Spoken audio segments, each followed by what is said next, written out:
ইরানের সঙ্গে ইসলামাবাদে প্রথম সরাসরি আলোচনার সময় গত মাসে হরমুজ প্রণালীর বাইরে অবরোধ বসায় যুক্তরাষ্ট্র।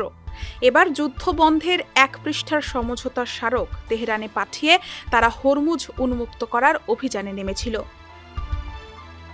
অভিযান অনুযায়ী প্রণালীটির দিকে ছোট যুদ্ধজাহাজ বা ডেস্ট্রয়ার নিয়ে এগোলে ইরানের পাল্টা হামলার মুখে পড়ে যুক্তরাষ্ট্র। এতে আকস্মিকভাবে আবারও তৈরি হয় যুদ্ধের আবহ।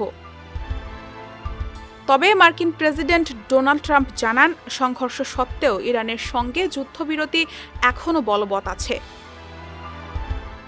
বিবিসি জানায়, হরমুজ প্রণালী ঘিরে এ সংঘর্ষের জন্য উভয় পক্ষই একে অপরকে দোষারোপ করছে। এদিকে ইরানের শীর্ষ সামরিক কমান্ডের অভিযোগ, যুক্তরাষ্ট্র হরমুজ প্রণালীর দিকে এগিয়ে আসা ইরানের একটি তেলের ট্যাঙ্ক ও আরেকটি জাহাজকে লক্ষ্যবস্তু করেছে।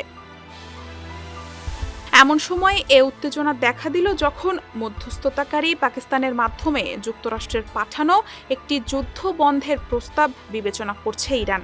যুদ্ধবিরতি চললেও পাল্টা হামলা কেবল এই দুই পক্ষের মধ্যে সীমিত নয়।